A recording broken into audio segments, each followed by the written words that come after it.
Sent Podcast. Hey everyone, it's Matthew, and Rizzle and I are back with another special interview for you. This week, our guest is Caty Tedman, who heads up partnerships and marketing at Dapper Labs. And for those of you who don't know, has been helping to spearhead their new project, NBA Top Shots. Caty's background is born and bred in sports. She started her career out at ESPN, where she headed up the NBA product. Then she moved on to the NHL and NFL, working in sports media, before jumping over to Dapper Labs a few years ago. We had an awesome talk about what NBA Top Shot will be, how they're trying to bring fans closer to the NBA experience by literally enabling them to purchase and own NBA experiences. It's an awesome project, but we also get into the weeds of what Dapper Labs is doing to bring the power of blockchain to the mainstream.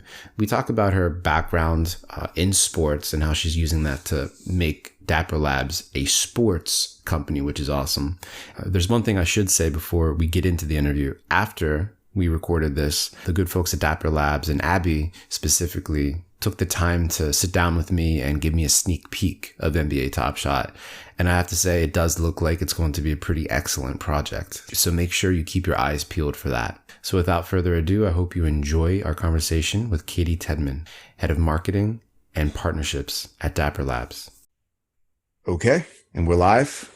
This is Matthew, and I'm back with Rizzle for another special interview on the Sent Podcast. Our guest today is the Head of Marketing and Partnerships at Dapper Labs, Caty Tedman. Welcome to the show, Caty. Thanks for having me, guys. So to get started, I think it would be great for all of our listeners if you could just introduce yourself, tell us a little bit about your background, what you're doing at Dapper Labs, and then we can get into some of the exciting projects that you're hoping to spearhead, like NBA Top Shot. Sure. So I lead partnerships and marketing at Dapper Labs. I'm mostly focused on IP partnerships, so partnerships with brands like the NBA and UFC and Warner Music Group. And really what I'm focused on is getting blockchain technology in the hands of consumers through mainstream channels. And so if you think about the megaphone that an NBA or UFC has, they reach a lot of fans, and they reach a lot of fans in something that they have a lot of interest in. And so we've kind of taken that approach where we think that we're going to build tools, we're going to build experiences, but we need to find partners that can help get the technology into mainstream consumers' hands. And that is kind of what I'm focused on in partnerships and marketing. So whether that's a direct communication with consumers or fans, or if that's working with the brand that's going to help us bring that message, that's where my focus is. My background is in sports and sports media. So before I moved to Vancouver in Canada and joined Dapper Labs, I worked for the NFL, before that the NHL, and before that, way back in the day, ESPN. So sports is a natural fit for me. We joke around sometimes internally that it took me 3 years, but I finally made Dapper Labs a sports company. So I get to work on two things I love. I love new technology. I really love the promise of what blockchain can bring to consumers. And I love sports. So it's kind of a perfect marriage. And then, well, on that second to last point, your love of blockchain and trying to get that to as many people as possible. Like, what are the distinct benefits that you think blockchain and blockchain related projects can provide to mainstream consumers? So I think there are a few things. There's the really deep answer to that is, I think that the concept of self-sovereignty and the concept of that kind of freedom is really awesome. Sometimes I feel like that's like the anarchist answer to that question. I think that, some of the stuff that we're not doing that others are doing, like finding ways to bank the unbanked, those kind of things are really important for society. But the really simple and like day-to-day answer is that as a sports fan, let's say like as a basketball, I'm a fan of many sports, but I'll speak about myself as a basketball fan. As a basketball fan, I think it's really cool that I could capture value from my relationship with the league or with my favorite team or with my favorite player in a way that I couldn't before. And I spend a lot of time, being a small, but hopefully but mighty megaphone for the things that I love, whether I'm like live tweeting about it, or I'm telling my friends about it, or I'm buying tickets, or I'm participating in all these different ways. I think that the concept of being able to participate in that economy, capture value through, in our case, NFTs, through tokens, and then be able to participate in this buying and selling atmosphere where the league and the teams have given me a different kind of value. They give me an entertainment value, but they give me a tangible value now. I think that's super cool. Yeah. And well, kind of flowing from there into NBA Top Spot, but I'm wondering if you could kind of explain like what NBA Top Shot will be once it's released and pushed live, and how it will incorporate all those elements that you were just talking about. Yeah, for sure. So Top Shot, at its most basic, is a way to kind of own a piece of the action. And so great stuff happens every night on the court in the NBA. And fans love those things. I love those things. And what we've done is we've basically tokenized that moment in time where now you can own this kind of package, which is, it's an NFT, which, in this case, I would almost think about as the same way as I have, a book full of ticket stubs, or I have all of these physical things that I collect. Now I can collect digitally a moment in time, which is multimedia. It has video, it has photos, it has stats from the game. It encompasses this great play that happened live. And I can buy that, and I can sell it, and I can trade it. And then I can also play with it. And so the second piece of so like the core product itself is this tokenization of content. And then we're wrapping all of these different things that you can do with that content around it. And I think that was something that we learned from CryptoKitties that we thought was important, that the gamification that around the kitties really adds value to the experience. Like the fact that you're not just purchasing a kitty, but you're breeding for it, and you know something about it, and it has provenance. So all of those things feel important to us. And so we wanted to make sure there's utility to the tokens, as well as them just being like great, awesome things that you want to own. And so around that experience, you'll be able to participate in things like challenges, where some of them are driven by us, where you're collecting the right stuff to unlock a prize, but others will kind of just be self-driven. So the example I always use is that I am a huge fan of international players just in general. So like I already in my head know what my collection of like Latvian and Serbian and French and Spanish and Japanese players will be. Like I already, almost the way I watch games has changed since I started working on this project, because I'm so excited about it. But there's that self-expression piece that'll happen around it, and a gamification. And then the whole thing will be wrapped in a mobile game. So you can download a mobile app. You can use the NFTs to play a mobile game, which is still in development, but will be some kind of management style game. Again, all around that kind of creation of the best collections and the best sets and having the best stuff that powers you up. And that is intended to be quick to play. So it's something that you might spend a lot of time on curating your collection, but then the game itself is something that you can play on your way to work, or you can play on the bus, that kind of thing. In terms of a release schedule, like obviously the mobile app is under development. Do you guys plan on releasing the minting function earlier on? Like what's the state of the release schedule? We don't want to put a date against the release, just because we don't want to set expectations and then miss them, but we are probably just a few weeks away from being able to release content. And not just that, but we've been looking at the experience that we'll release as the MVP is not just a token. There has to be utility to that token. And so we're actually looking at like what we call like a skinny slice of the whole collector product. And Discord is the place that we've been kind of sourcing feedback and kind of early testing and stuff. So I would guess that that's what we'll do as well. As we are ready to start letting people into the environment, we'll start, pinging people on Discord and be like, hey, you want to come in, play around, tell us what you think, those kind of things. Ping me, Caty. I want to come in and play around and tell you what I think. I had the opportunity to sit down with Abby last week and get like a sort of sneak peek at the upcoming stuff and everything. And it took like every part of like self-control to not like totally fanboy like over the entire thing. I felt like every single thing she showed me, I was like, oh my God, that's so awesome. And by the very end, I felt like I needed to like say something like negative about something. And I like pointed out some minor detail. I was like, Abby, I just feel like all I did was say like, this is so cool. This is so awesome the entire time.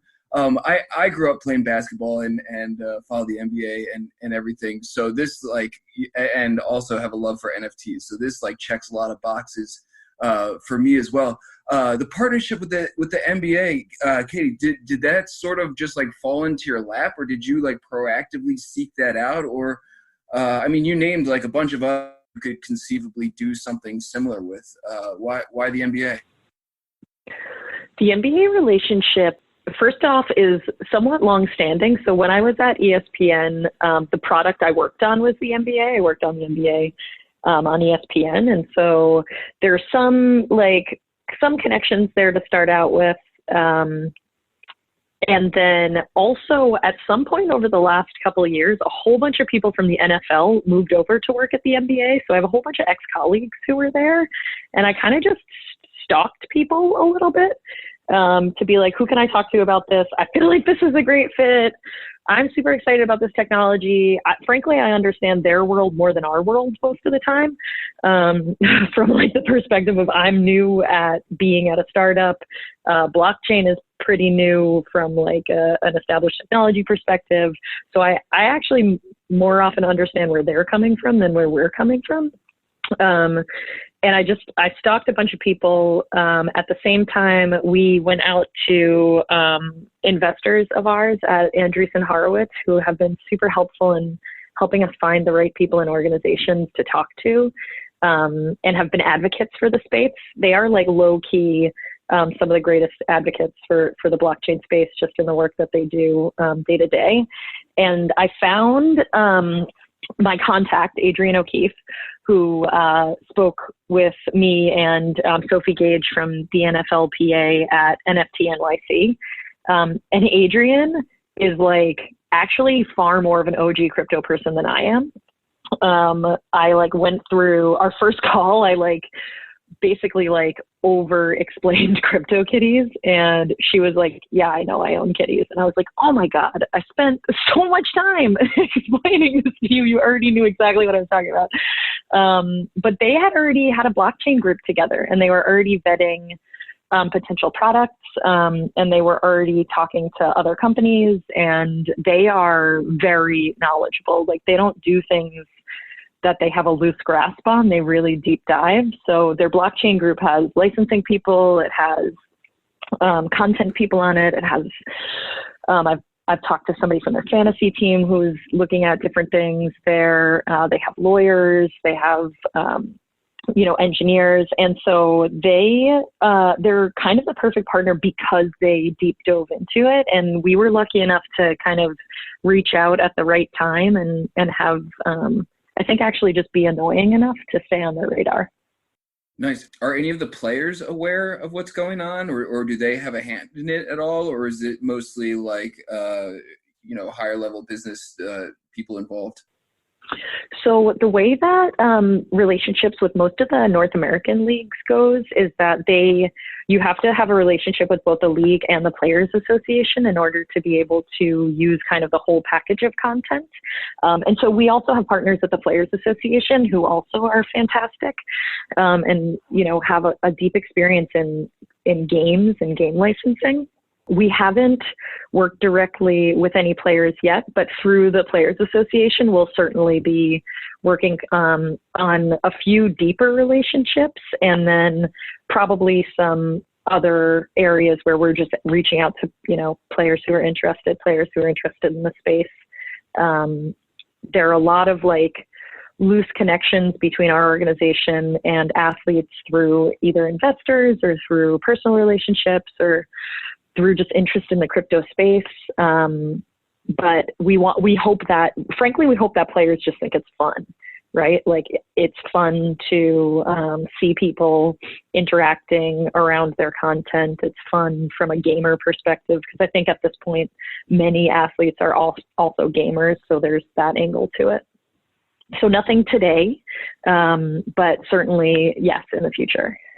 So we talked about this at the top of the show, but spreading awareness of the blockchain to a mainstream audience through these sort of like sports focused applications is definitely a major, I guess, benefit of pursuing a project like this from Dapper Labs perspective, I would imagine. But like from the NBA or any other sporting organization's perspective, like what is the benefit to them of pursuing a relationship with a project like Dapper Labs to make something like an NBA Top Shot? What are they looking to get out of this? Do they want to deepen that community connection with their fans, or is it something broader? So there's definitely the fan engagement perspective. I think in an environment where the NBA is no longer just like battling the NFL or NASCAR or NCAA for eyeballs, they're also battling Netflix. They're also battling Fortnite. They also are kind of like part of this larger media fragmentation.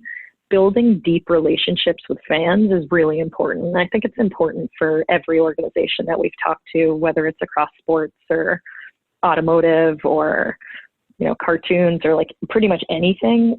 Everyone wants to build more meaningful relationships with their users, but they also want to do it in a revenue positive way, because in order to stay viable, you have to be a viable business. And so blockchain, this is the thing that excited me most about blockchain, is that you can have a revenue driving consumer engagement that deepens your relationship with a fan, that isn't just about giving away content or, you know, shouting into the abyss.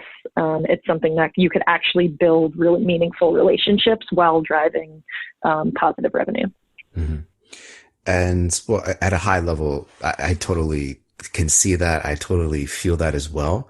But then when you get down to like the user level, when they're interacting with, at least until today, projects on the blockchain, obviously there's been a ton of friction that people have cited ad nauseum related to like wallet setup and key management.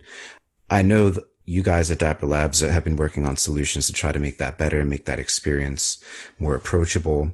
But just like on a practical level, in terms of alleviating some of the friction points that have plagued a lot of the projects in the space, is there anything special that you guys are doing either with NBA Top Shot specifically or at Dapper Labs more broadly to help minimize those friction points? Dude, wait till you see what they got, man. That was my biggest point of hesitation before I like went into the sneak peek and everything. I don't want to like give away anything I'm not supposed to or whatever, but I was sketchy on that, and I was like, oh, it's gonna be all right. Sorry, Caty, I didn't want to steal your thunder or anything. No, it's awesome. I'm so glad you liked it. This is also the reaction I'm having internally, which is why we're doing so much user testing, because they're like, I don't know, the NBA fans internally are like way too optimistic and excited about this. And we're like, no, it's really good. Like what we're working on is really good. Yeah, one of the biggest things for Top Shot is that it will be a username and password type login process, and that'll result in a custodial wallet that you can then make non-custodial in the future. So the first time you log into Top Shot for the crypto community, you're probably going to have to create a new wallet to hold your tokens for Top Shot, and then you can either unhook us or hook in another wallet. It'll actually be a more multi-step process for crypto people than it will be for mainstream people, and that's kind of probably annoying to the people who are going to listen to this podcast, but also the thing that we needed to do to make it frictionless for mainstream consumers. And the concept there is that, yes, it's custodial to start out with, perhaps, but for someone who comes into this ecosystem and then is like, oh, wow, I want to participate in other games now. Like, I'm going to just unhook myself from this one game, and now I have the ability to use this wallet for multiple games. All of a sudden, you have all these people who have created wallets and now have this self-sovereignty option that didn't exist for them before. So, it might take a couple steps for the crypto community, but I feel like we're kind of used to a couple steps. But it'll be far more streamlined for the mainstream community, just on that, like, login friction piece, which I think really is the hardest piece to figure out. And we're working with a ton of other groups in the community to do that. So we're not building everything ourselves. We're working across a couple different existing platforms and providers who I'm unsure if I'm allowed to talk about yet, so I'm not going to. But it's been important to us to only build the stuff we have to build, and look to the community for the products that they've already built to fill in the other spaces. Can you give us some like basic or general ideas of like price point, selling individual NFTs versus like packs, any details like that for public release? Alan will kill me if I give you pricing. But that's all right. That's why I asked. Alan, if you're listening, somewhere Alan is like, oh, I'm mad at Caty and I don't know why.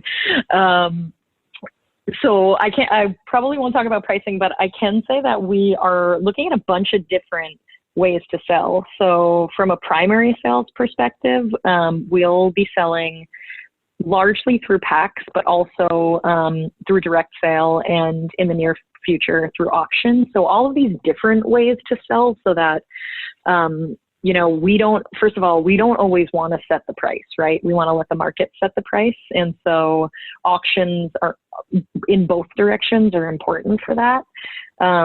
The pack opening has been fun. So like even internally when we go to the packs and I'm like, oh man, this pack sucked, I'm going to buy another pack. Like that process has been, it's been super fun. And then there's always stuff that you're like, that I just want to buy it. And so trying to figure out the balance between those. The direct sale piece will mostly be in the peer-to-peer market. So you can open your pack, not love everything in it, and post it right on the peer-to-peer marketplace. And so in that case, somebody can come in and buy one or buy multiple tokens from you, or kind of all sorts of the spectrum there. But I think what we really want to do is we want there to be flexibility so that the experience is fun for whoever is doing it. So if you're like, I'm just going to buy up a bunch of packs and then I'm going to like organize a marketplace, I'm going to have a cottage industry around it, like that's cool. If you're like me and you're like, I'm going to collect every Serge Ibaka token that exists, that's cool too. Probably will have the most extensive Serge Ibaka collection on the planet. But we wanted there to be kind of flexibility so that it's not just like packs or nothing. It's not just auctions or nothing. It's like kind of a spectrum of different ways. On day one, it will probably be just packs, and then the peer-to-peer marketplace will have direct sale just as we like continue testing and rolling out additional features. Awesome. I'm excited. I want to open some packs. The packs themselves look good too. We've talked about if the packs like are collectible. Yeah, I didn't even think about that. I mean, it's just such a flashback to like my own childhood and collecting sports cards and everything. Caty, curious to hear your thoughts on like how the coronavirus and the suspension of NBA games. I mean, obviously you're not a fortune teller or anything, but I was thinking about this while prepping for this call, and I'm like, on the one hand, maybe it could be like a weirdly positive thing for your rollout if people are sort of cooped up and starving for sports content. On the other hand, obviously there are no games being played right now. Do you guys have any opinions on how the lack of the NBA season right now will affect your rollout? It's another thing you should ask Alan about. I keep being like, so can we launch early? Like, what if we launched right now? Yeah. Which the technical team does not love. But I think it's, I think the way that we're thinking about it is a mix of content that happens every day that's like, from live games, and then also a great library of content. Every season has great content. And so if we're looking at the best plays from this season, from last season, from many seasons ago, there's a lot of stuff in there that's interesting and relevant now, even without the live game being played. So I think that for us, we're less looking at it as, this is an opportunity to hit a captive audience, and more like, how can this be fun all the time? And how can it be fun now for people who maybe want to do something fun right now, but is something that needs to be sustainable even outside of a time where we're all stuck in our houses. So if anything, I think like I'll be interested to see what the metrics look like from the point we launch, which will again is in the very near future. And, year over year, what does this time next year look like? Not like we actually know what that looks like, but if I'm still in my house, I don't know what I'm going to do. So let's hope next year we're back to business as usual at this time. Just opening pack after pack after pack from having cabin fever and being cooped up for so long. My whole wardrobe is like just sweatpants and sweatshirts hanging up in my closet. Yeah. I see that future. That future is close to now. It's the work from home uniform, for sure. My imagination is just like running wild trying to imagine what this end product is going to look like. I'm super jealous of Rizzle having had that like inside. You should be, man. And just like to echo what Rizzle was saying, as someone who collected sports cards as a kid, like this checks a lot of boxes in terms of just getting excited.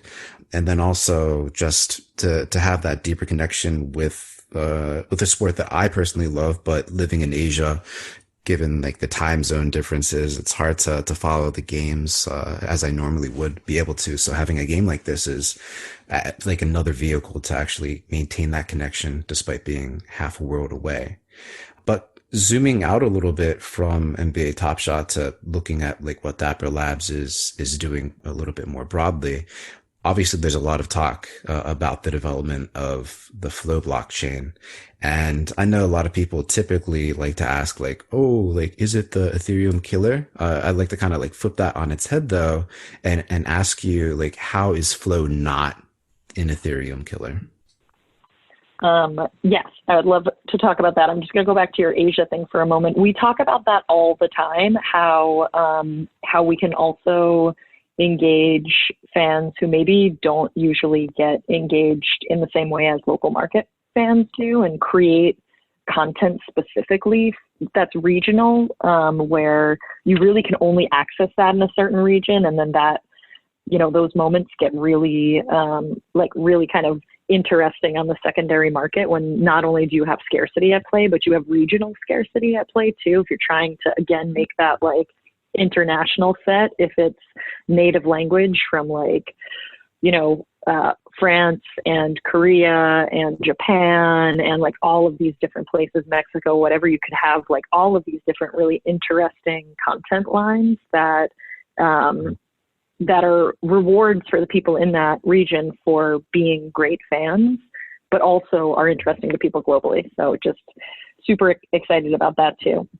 On the Flow side, we see that headline all the time, and it makes me sad because I think Ethereum has been a great place for people to explore what's possible in this space. And if it didn't exist, we would never have been able to make CryptoKitties, and we love CryptoKitties. So our relationship there is that we think that Ethereum is also still great for decentralized finance and is a great platform itself and can be used in many different interesting ways.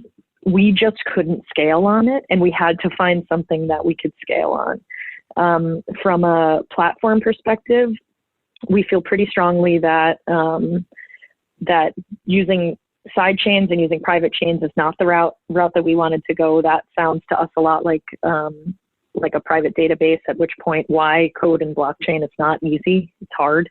And so we see a world in which we interact with Ether, with Ethereum, in a bunch of different ways, and that it's not about a zero-sum game. I think we should all recognize at this point that there's not going to be one blockchain that like arises and conquers them all. There's going to be lots of different ecosystems that are going to support different things. And as long as we can be interoperable and as long as we can interact with each other, then we are fulfilling kind of the greater vision of blockchain technology. Totally. And I mean, how is Flow actually defined as? Being a blockchain for NFTs, or what's the actual pitch on that? We think about it more as a blockchain for like scalable experiences. And so to call it something that's for NFTs alone would kind of exclude all of the different tools that people build on different blockchains, and which we're already seeing kind of come out of the Flow ecosystem, and all of the other, there are pieces that are financial service oriented that will need to be built in to make it interoperable, to make it usable. And so it's not just a place to kind of like generate your NFTs. We think about it more as like an ecosystem that you can find great experiences on, which is like a little high level. But we're already seeing some, interesting stuff come out of it. We launched the Flow Playground last week, maybe a week and a half ago, and we've already seen over 600 projects on it, and so we're seeing people want to noodle. Yeah, it's going really well. We had an awesome community member make a dark mode version for us. Our version was like the white background, and it got really metal really fast, which is awesome. And so like already just seeing lots of stuff going on in there that makes us feel like really excited about what that future could hold, to create great experiences for people to have, and then for those to be able to scale to the size of, an NBA fan base, which is 1.6 billion fans globally. Like we want to be at that scale. I'm just thinking here, man, every platform that we've had on here, I'm like always trying to think of like some question or whatever, just to sort of like get under their skin a little bit, or like, you know what I mean? Just poke holes in their project or whatever.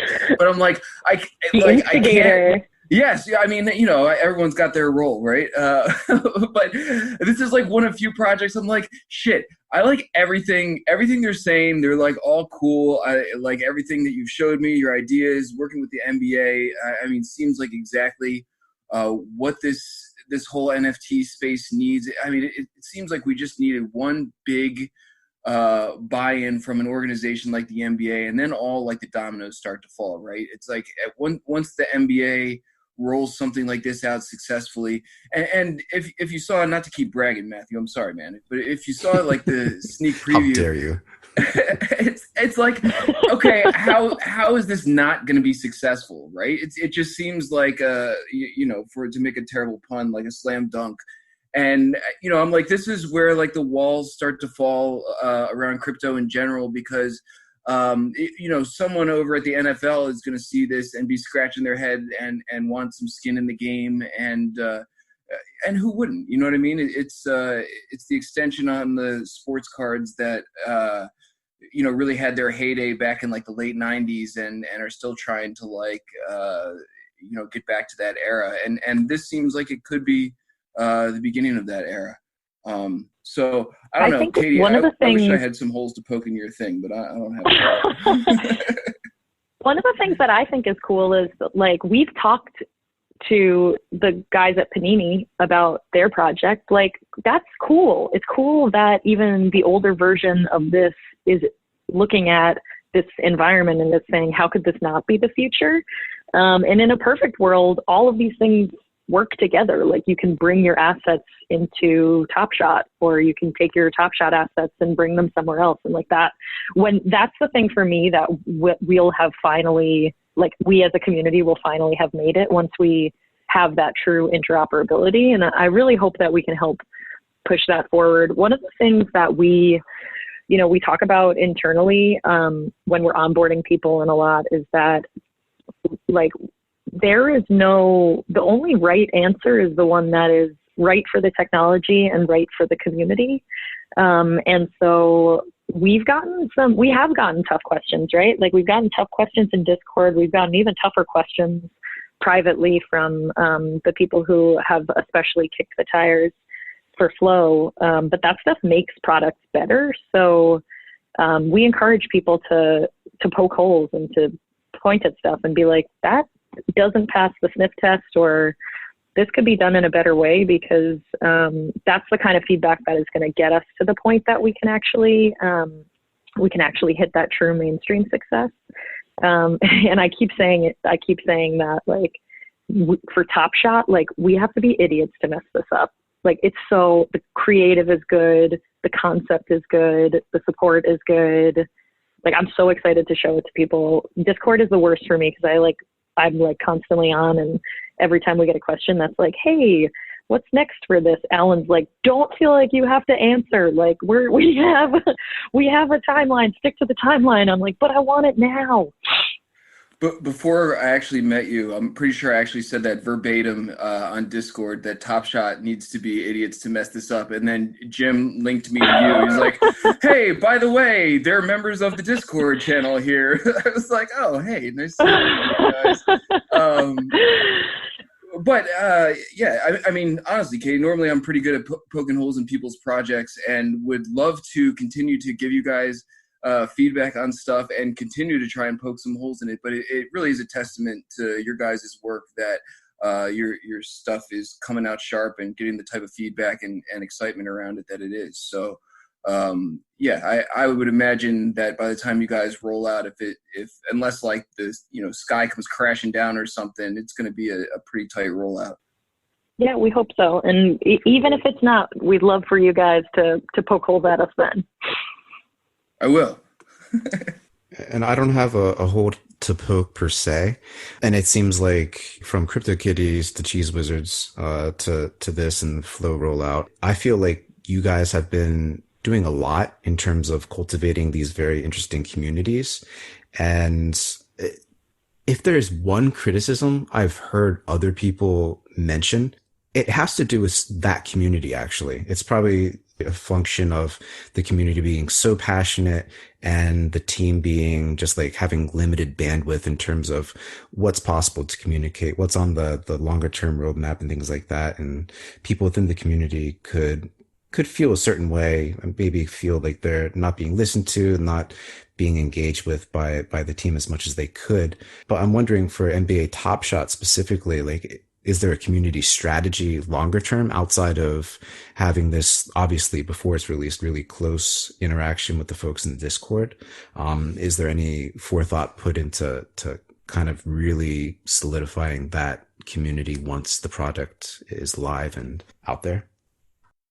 Yeah, so we look at the community, especially in the early days, in two pieces. One is ensuring that the fidelity of the project makes sense for the crypto community. Like we want to, frankly, not like hand out stuff, but we want to reward early adopters for adopting early. And we know that will be the crypto community. There's just no way that it won't be. And so making sure that what we're releasing works for the crypto community is extremely important for us. And then also having that cohort of mainstream fans who are, who have a collector mentality, who already are kind of primed to join our larger community. They're kind of the second cohort there, where we're like, okay, we almost have two groups of the community management, where one group will focus on making sure that from the crypto perspective, it's all great. It all makes sense. People feel valued. They feel like their voice is heard.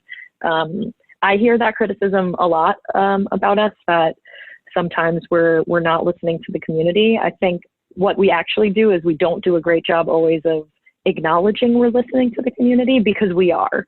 And internally in our own channels and in our own meetings, we're constantly referencing specific community members' feedback, constantly referencing stuff from Discord, stuff that people have said on Twitter, emails that we've gotten to the like hello at Dapper Labs email box.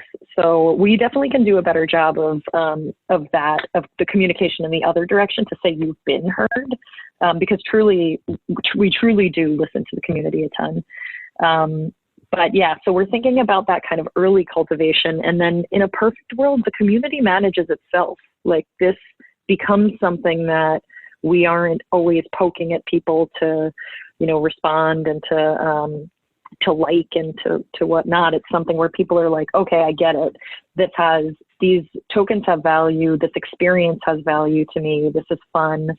I'm going to be a creator of, challenges in the future as like a community driven challenge, or I'm going to take the lead in making kind of a great storefront experience because I can do that. And also, in a similar way to how the Kittyverse happened and the Cheesyverse happened, creating an environment where it's possible for people to, build tools on top of the game. So we're looking at all of those things. And you're right, sometimes it's a resources thing, just that we don't always DM back and say, hey, by the way, this was really helpful. We brought it up in our internal meeting on this subject and we're addressing it. But we always have that in mind. Does the community have any say? I mean, I'm assuming you're not going to roll out NFTs for every single NBA player. Does the community, as their input affected what players get featured in the initial rollout, or how did you guys decide who gets the initial spots? So it's a couple different things. We're for sure listening to the community. For the first set of content, we are using kind of a system of like how great a play was for that season. And then we also want to make sure that there's variety in it. So it's like, we can't just have every dunk. Like, we'll have blocks, we'll have crossovers, we'll have Euro steps, we'll have circus shots, we'll have like all of these different things. And so there's a few levers there. There's one that we have to balance. It has to be balanced because ultimately it's going to go into a mobile game. So the economy has to be balanced from a couple different perspectives. The second thing is that some stuff that fans love is not going to be okay in general. So like, we're probably not going to use a moment of a player untying another player's shoe type thing. But we will have the things that show the sport in its greatest glory. And then for sure, we're going to do a ton of stuff that's like, which token would you prefer minted? What player are we missing? We'll for sure have some like the MVP version, which is just like an email that's like, give me this shot at Top Shot, like stuff that people will come to us and tell us what they want. We do have a few restrictions that are going to be kind of a bummer for people. One of which is that while we're trying to find a way to work with a couple of retired players, there are going to be a couple players who are kind of outside of the purview of what we're allowed to do. But for the most part, the relationship with the league and the PA gives us a really wide berth to work with almost any retired player except for a short list, and then any current player in the NBA. Do you know of any players like who have interest in crypto, or like, are there any like go-to players who have some like knowledge of blockchain technology that would find this to be like really cool, even if they're not like totally aware of the project at the moment? I'm not sure. I know of a couple players who are aware of the project at the moment, and who like are interested in crypto in general. I wonder if crypto is the thing that's interesting here, or if gaming and marketplace is the thing that's interesting here. Like, if you love crypto, are you like, look at a player getting out of basketball, but looking at a player like Russell Okung in the NFL, He's super, super into crypto from a currency perspective, but gaming is like not necessarily his jam. And so I wonder if ultimately the players that we see involved and interested will be players who are more interested in gaming and kind of like the fun side of it than they are the crypto side of it. That's a super interesting way to kind of frame the open question about not just NBA Top Shot, but I think a lot of the games and experiences that are being built on the blockchain now. I think, I mean, this is just my surmise, but it will be about the game or the community or like things that are not obviously crypto related that I think will get a lot of people excited to use these projects that are built using like blockchain technology. But heading towards the end of the show, one of the questions that Rizzle and I always like to ask our guests. So if you were to open up your wallet right now, what are your most prized NFTs that you've been collecting? So I have quite a curated collection of kitties. I'm not a breeder, but I have curated two areas. One, sports kitties, which is my favorite, and I'm constantly trying to get the team to do more of those. And then other kitties that I've like had a personal hand in or have worked on that are important to me. Again, not just like within the game, but also just personally important. I have a couple of, I think I have a couple of things from Gods Unchained as well from when we did the collaboration with them. And I am always coveting a CryptoPunk, which I do not have one yet. And I'm just waiting for the right one to invest in. And then there's a new game called Arena Golf from In the Arena Sports, and I have a couple of golfers there. I'm hoping that one day they like morph into real life golfers. But in the meanwhile, it'll be fun to like play in tournaments and stuff with them. Cool. Well, before I go into the last question, Rizzle, do you have any last questions you want to ask? Caty, who's the greatest NBA player of all time? Jordan. Was that a trick question? Was that No. That's a solid answer. I'm of an age that I would say Jordan. I could see myself at one day being of an age that I say LeBron James, but we've just outed ourselves for being old people by saying Jordan. I'm just going to say that. That is the correct answer, being of around our age and also really releasing a new basketball product. No, I'm with you. Cool. But before we go, I want to make sure I give you the chance to plug all of the channels that folks need to pay attention to and follow. Obviously, there's the NBA Top Shot Discord that we'll link to in the show notes. But are there any other channels, both personally with Dapper Labs and then for NBA Top Shot, that folks need to be aware of? Yeah. So we also have for any kind of developers listening, we have a really great Discord server for Flow, which is like pretty lit. Every once in a while, Dieter gets in there, our CTO, and like just starts holding court, which I don't ever understand what he's saying, but at the same time, just like am so wrapped with attention on it. So that I can also send you the link to that one if you want to include it. But we also have Twitter for Top Shot, so it's NBA_Top Shot. And that's really more where we're doing kind of day-to-day social engagement. Discord has been more about like game updates and those kind of things, but it's a good place to join if you want to talk hoops. And then Flow also is on Twitter at Flow_blockchain. So both of those are great. There's a whole slew. I probably could go on for 15 minutes of all the Dapper Labs accounts, but if you go to dapperlabs.com, you'll get exposed to a whole bunch of stuff. Cool. Well, Caty, it was a pleasure to be able to have the chance to speak with you. Hopefully after the call, maybe I can get like a little sneak peek into NBA Top Shot so I'm not feeling so left out. But I'm really looking forward to NBA Top Shot specifically, but then everything else that Dapper Labs is in the process of cooking up to push out there. So thank you so much for your time. Yeah, thanks for having me. This was super fun. Hey everyone, it's Matthew again. And I hope you enjoyed our conversation with Caty Tedman, head of marketing and partnerships at Dapper Labs, as much as we did recording it. As always, if you haven't already, make sure you subscribe to this podcast wherever you listen to podcasts and recommend it to anyone whom you think would enjoy these special interviews with the builders and creators in the crypto space. Our next special interview will be with Drew Harding, who is a robot at MetaFactory. And after that, we'll be bringing you a special interview with Sebastian and Nathan from the Sandbox. I hope that you enjoy your weekend as much as you can. Stay safe. Keep that physical distance, and we'll check in with you on the flip side. Send on, everyone.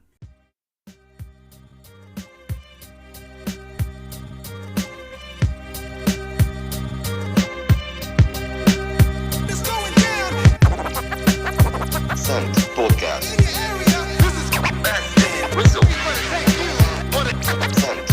Send podcast. Send podcast.